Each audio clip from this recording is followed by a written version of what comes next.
রাধে রাধে বন্ধুরা, অমৃত কথা বাংলা চ্যানেলের নতুন পর্বে আপনাদের সকলকে স্বাগত জানাচ্ছি। ভগবান জগন্নাথ দেবের অশেষ কৃপা অবশ্যই কমেন্ট বক্সে লিখুন জয় জগন্নাথ। এই পর্বের বিষয় হলো আগামী শুক্রবার জগন্নাথ দেবের উল্টো রথযাত্রা। জেনে নেব পুজোর শুভ সময় কখন থাকতে চলেছে, অমৃত যোগ এবং মহেন্দ্র যোগের শুভ সময় কতক্ষণ, তার সাথে জেনে নেব এই উল্টো রথযাত্রার দিন কি করবেন, কি খাবেন এবং কি নিষেধ রয়েছে শাস্ত্র অনুসারে।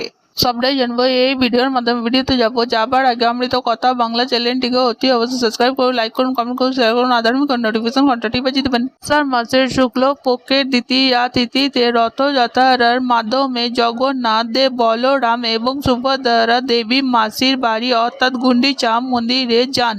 এরপর 8 দিন সেখানে থাকার পর শুক্ল পক্ষের দশমী তিথিতে জগন্নাথ দেব, বলরাম এবং দেবী সুভদ্রা নিজের মন্দিরে ফিরে আসেন। এই প্রত্যাবর্তন যাত্রা উল্টো রথযাত্রা বা বাহুড়া যাত্রা নামে পরিচিত। উল্টো রথযাত্রার দিন ভক্তরা পুনরায় অত্যন্ত উল্লাসের সাথে বিশাল কাঠের রথগুলি টেনে মূল মন্দিরে নিয়ে আসেন। ফেরার পথে মাসির বাড়ির সামনে থামিয়ে জগন্নাথ দেবকে পোড়া পিঠে ভোগ নিবেদন করা হয়।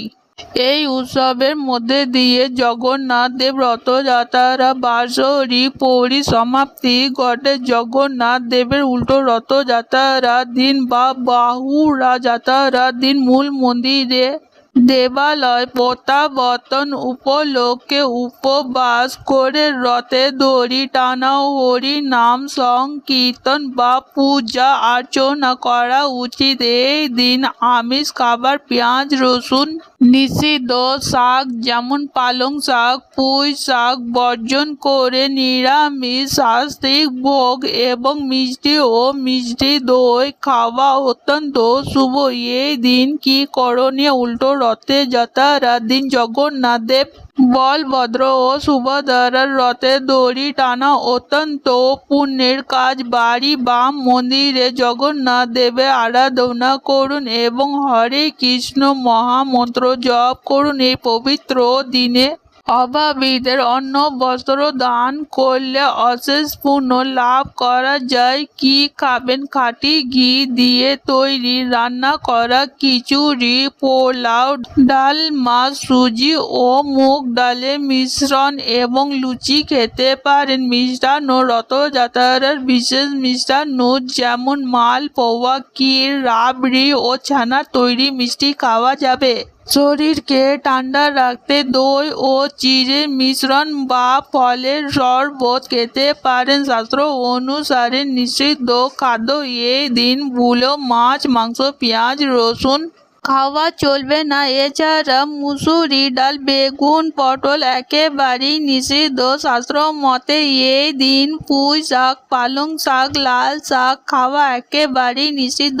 এই দিন কারো সঙ্গে বিবাদে জড়াবেন না, মিথ্যা কথা কাউকে বলবেন না, মনে মনে অশুভ বোধ রাখা থেকে বিরত থাকুন।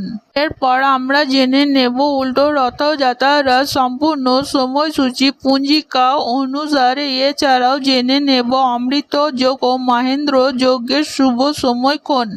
এই বছর উল্টো রথযাত্রা পড়েছে 24শে জুলাই 2026, বাংলা 7ই শ্রাবণ 1433, শুক্রবার। দশমী তিথি শুরু হচ্ছে 23শে জুলাই 2026, বাংলার 6ই শ্রাবণ 1433, বৃহস্পতিবার। দিবা 4:58 দশমী তিথি সমাপ্ত হচ্ছে 24শে জুলাই 2026, বাংলা 7ই শ্রাবণ 1433, শুক্রবার। দিবা 10:34। এই বছর উল্টো রথযাত্রা সব থেকে শুভ সময় থাকতে চলেছে দিবা 10:34 মধ্যে। স্মার্ত উৎকল মতে শ্রী শ্রী জগন্নাথ দেব পুনর্যাত্রা অর্থাৎ উল্টো রথযাত্রা বহুদা যাত্রা উৎকল দিবা 10:34 মধ্যে। স্নান দান আদি ও অন্যায়।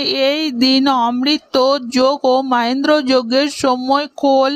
অমৃত যোগ রয়েছে দিবা 6:51 মধ্যে ও 7:00 44 মিনিট গড়ে 10টা বেজে 23 মিনিটের মধ্যে ও 1টা বেজে 10 মিনিট গড়ে 10টা 49 মিনিটের মধ্যে 4টে বেজে 35 মিনিট গড়ে 6টা বেজে 21 মিনিটের মধ্যে এবং রাতের 7টা বেজে 47 মিনিট গড়ে 9টা বেজে 13 মিনিটের মধ্যে এবং 10টা বেজে 56 মিনিট গড়ে 3টে বেজে 39 মিনিটের মধ্যে মহেন্দ্র যোগ রয়েছে রাত্রি 10টা বেজে 48 মিনিট গড়ে 11টা বেজে 21 মিনিটের মধ্যে ও 3টে বেজে 39 মিনিটের মধ্যে 5টা বেজে 17 মিনিটের মধ্যে। আজকের পর্ব এখানেই সমাপ্ত হলো। অমৃত কথা বাংলা চ্যানেলের সঙ্গে থাকার জন্য আপনাদের অনেক অনেক ধন্যবাদ। রাধে রাধে।